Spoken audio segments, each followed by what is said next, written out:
Welcome. In this video, we'll be diving deep into a specific eye condition called Sarcoid Optic Neuropathy. It's a serious complication of sarcoidosis, a disease that can affect multiple organs, including the eyes. Understanding sarcoid optic neuropathy is crucial for early diagnosis and appropriate management to protect vision. We'll explore its causes, symptoms, diagnosis, and treatment options, providing you with a comprehensive overview of this challenging condition. Sarcoid optic neuropathy, at its core, is caused by sarcoidosis. Sarcoidosis is a systemic inflammatory disease characterized by the formation of granulomas, which are clumps of inflammatory cells, in various organs of the body. While the exact cause of sarcoidosis remains unknown, it is believed to involve a combination of genetic predisposition and environmental triggers. These triggers might include infections, exposure to certain chemicals, or other unidentified factors that activate the immune system in susceptible individuals. When these granulomas form around or within the optic nerve, they can lead to compression, inflammation, and ultimately damage, resulting in optic neuropathy. The pathophysiology of sarcoid optic neuropathy is complex. Granulomas, the hallmark of sarcoidosis, directly infiltrate and affect the optic nerve. This inflammatory process can lead to several detrimental effects. Firstly, granulomas can physically compress the optic nerve, disrupting the flow of nerve impulses from the eye to the brain. Secondly, the inflammatory response itself can damage the nerve fibers, causing demyelination, the loss of the protective myelin sheath around the nerve fibers. Additionally, sarcoidosis can affect the blood vessels supplying the optic nerve, leading to ischemia or reduced blood flow. All of these factors contribute to optic nerve dysfunction and vision loss. In some cases, intracranial involvement of sarcoidosis can cause compression of the optic nerve within the optic canal or chiasm, further exacerbating the neuropathy. Determining the precise epidemiology of sarcoid optic neuropathy is challenging, as it often presents as part of a broader sarcoidosis diagnosis. Sarcoidosis itself is more common in certain populations, particularly African Americans and people of Scandinavian descent. The incidence of sarcoidosis is estimated to be around 10 to 40 per 100,000 people, depending on the geographic region. Ocular involvement, including optic neuropathy, occurs in a significant percentage of sarcoidosis patients, estimated to be between 10% and 50%. Sarcoid optic neuropathy can affect individuals of all ages, but it is most commonly diagnosed in adults between the ages of 20 and 40. It's important to note that these are estimates, and further research is needed to fully understand the prevalence and incidence of this specific condition. The signs and symptoms of sarcoid optic neuropathy can vary depending on the severity and location of the inflammation. Common symptoms include gradual or sudden vision loss, which may affect one or both eyes. Patients may also experience blurry vision, decreased color vision, and visual field defects such as blind spots.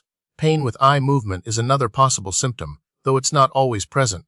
Pupillary abnormalities, like a sluggish pupillary response to light, can also indicate optic nerve dysfunction. In some cases, patients may report systemic symptoms of sarcoidosis, such as fatigue, weight loss, swollen lymph nodes, skin lesions, or respiratory problems. If you experience any of these symptoms, especially in combination, it is essential to seek prompt medical attention. Diagnosing sarcoid optic neuropathy involves a combination of ophthalmological examination, neurological assessment, and systemic evaluation. An ophthalmologist will perform a thorough eye exam, including visual acuity testing, visual field testing, color vision assessment, and examination of the optic nerve with ophthalmoscopy. Optical coherence tomography, or OCT, is often used to assess the thickness of the retinal nerve fiber layer, which can indicate optic nerve damage. Neurological assessment may involve MRI of the brain and orbits to rule out other causes of optic neuropathy and to assess for intracranial involvement of sarcoidosis. Blood tests are performed to look for elevated inflammatory markers, such as angiotensin, converting enzyme or ACE levels, and to assess for other systemic manifestations of sarcoidosis. A biopsy of affected tissue, such as lung tissue or lymph nodes, is often necessary to confirm the diagnosis of sarcoidosis. While there aren't distinct types of sarcoid optic neuropathy based on its underlying mechanism, it can be classified based on its presentation and severity. Some classifications may include acute versus chronic, depending on the speed of onset and duration of symptoms. Unilateral versus bilateral, indicating whether one or both eyes are affected. Anterior versus posterior, based on the location of inflammation along the optic nerve. Furthermore, the severity can be graded based on visual acuity and visual field loss. These classifications can help guide treatment decisions and predict the prognosis. The primary goal of treatment for sarcoid optic neuropathy is to reduce inflammation and prevent further optic nerve damage. The mainstay of treatment is systemic corticosteroids, such as prednisone. These medications help to suppress the immune system and reduce granuloma formation. The dosage and duration of corticosteroid therapy will vary depending on the severity of the condition.